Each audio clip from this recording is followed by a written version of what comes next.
नमस्कार मित्रों, मैं हूं नीरज और आप देख रहे हैं एनके पॉलिटिक्स। आज हम राजनीतिक पहलुओं पर चर्चाएं करेंगे कि क्या राजनीति के जिस छवि से हम अक्सर रूबरू होते हैं या अपने आसपास जिस राजनीति को होते हुए देखते हैं वही वास्तविक राजनीति है या राजनीति की छवि इससे कुछ अलग भी है। क्या हमें राजनीति में रुचि लेनी चाहिए या नहीं लेनी चाहिए, या हमारा राजनीति से क्या सरोकार है। आए दिन हम चर्चाएं करते रहते हैं कि फला सरकार अच्छी राजनीति कर रही है या खराब राजनीति कर रही है। तो क्या ये हमारी चर्चाएं सकारात्मक होती हैं या नहीं होती हैं। अक्सर हम लोगों को यह भी कहते हुए देखते हैं कि हमें राजनीति से कोई मतलब नहीं है, कोई लेना देना नहीं है। लेकिन मेरा मानना है कि ऐसे लोग राजनीति के सिर्फ नकारात्मक पहलुओं से ही परिचित हुए हैं और इनका ऐसा कहना कोई गलत भी नहीं है, क्योंकि आजकल की राजनीति भी वही है। जब हम अपने राजनेताओं को दल बदल करते हुए, झूठे वायदे करते हुए और सांप्रदायिक दंगे करवाते हुए देखते हैं तो हमारा भी मन यही कहता है। लेकिन राजनीति की इससे एक अलग साफ सुथरी भी छवि है।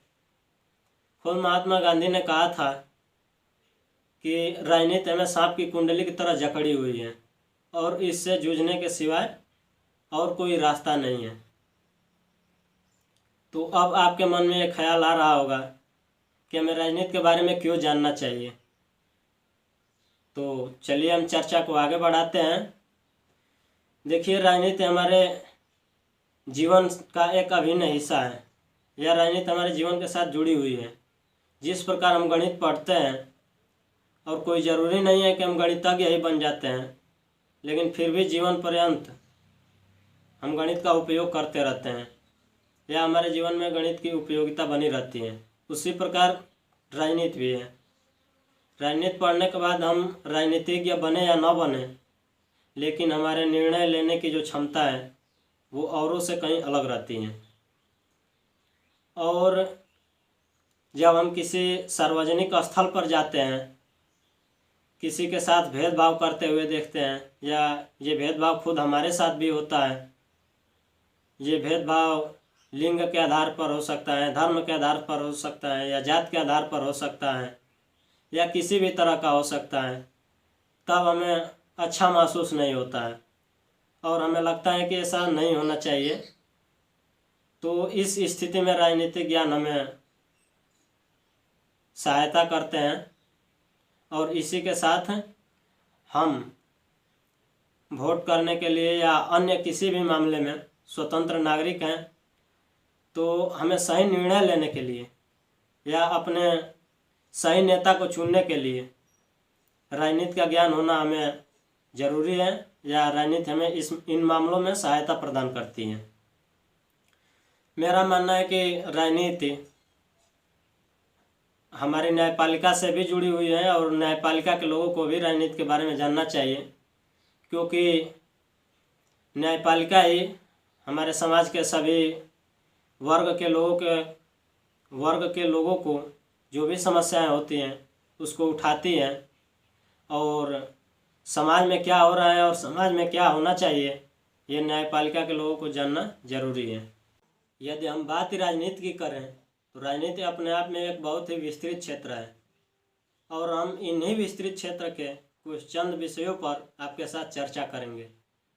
राजनीति अपने अंतर्गत स्वतंत्रता, समानता, राष्ट्रवाद, धर्मनिरपेक्षता व सामाजिक न्याय जैसे मूल्यों को समाहित की हुई है।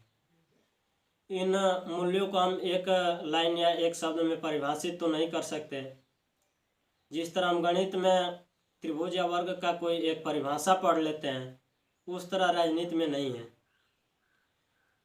इन मूल्यों का अर्थ या तात्पर्य समय या स्थिति के अनुसार बदलता रहता है। जैसे जब हम किसी सार्वजनिक स्थल पर, डाकघर में, बैंक में या राशन की दुकान पर अपना कोई काम करवाने के लिए जाते हैं और कतार में खड़े रहते हैं, तभी कोई पीछे से निकलता है और काउंटर पर बोलता है कि हम फला के आदमी हैं और उसका काम तुरंत हो जाता है। तब हम खुद को ठगा हुआ महसूस करते हैं और यदि उसके साथ ऐसा ना हो, उसको पीछे कतार में भेज दिया जाए, कतार में खड़ा होने के लिए कह दिया जाए, तब हमें बहुत खुशी होती है, क्योंकि हमें वहाँ पर समानता का मूल्य दिखाई देता है।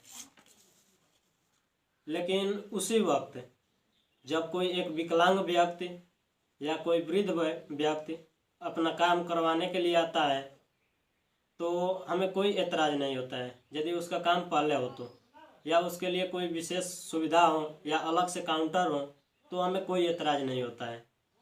तो इस प्रकार से इन मूल्यों का तात्पर्य अलग अलग समय पर बदलते रहते हैं।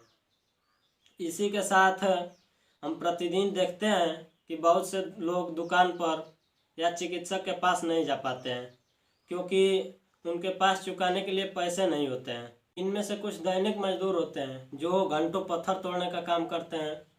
कुछ बच्चे स्कूल नहीं जा पाते हैं क्योंकि उनको अपना पेट भरने के लिए काम करना होता है। इसी तरह से कुछ बच्चियों को स्कूल जाने से रोक दिया जाता है, क्योंकि जब उनके माता पिता काम करने के लिए जाते हैं तो घर पर उनके छोटे भाई बहनों को देखना होता है। तो इस स्थिति में यदि आप संवेदनशील हैं तो आप महसूस करेंगे कि यह अनुचित है और इसके लिए कुछ अन्य व्यवस्थाएं होनी चाहिए, जिसकी उपेक्षा हम सरकार से करते हैं। तो आइए इस चर्चा में हम एक नज़र सरकार पर भी डालें कि सरकार हमारे जीवन को किस तरह से प्रभावित करती है। सरकार हमारे लिए आर्थिक नीति, शिक्षा नीति और विदेश नीति तय करती है, और ये तीनों नीतियाँ हमारे जीवन के विकास के लिए अत्यंत महत्वपूर्ण होती हैं। तो इस स्थिति में यदि एक भ्रष्ट सरकार है तो वह हमारे जीवन को अस्त व्यस्त कर देती है, और यदि सरकार जातीयता और सांप्रदायिकता को बढ़ावा देती है तो इस स्थिति में दंगे होते हैं, स्कूल कॉलेज बंद हो जाते हैं और रोजगार के अवसर भी समाप्त होते दिखाई देते हैं। राजनीति सरकार के इन्हीं कृत्यों पर सवाल उठाती है और सरकार से जवाब खंगालने का काम करती हैं। मुझे उम्मीद है कि आप इस चर्चा के बाद राजनीति के बारे में बेहतर अनुभव कर रहे होंगे और इन तथ्यों के आधार पर वर्तमान समय में कौन सी सरकार ज़्यादा प्रासंगिक है या ज़्यादा कारगर है, इस सवाल का जवाब हमें कमेंट बॉक्स में अवश्य दें। तब तक के लिए आपको धन्यवाद, और इसी के साथ मिलते हैं एक नए वीडियो में नए टॉपिक के साथ। धन्यवाद।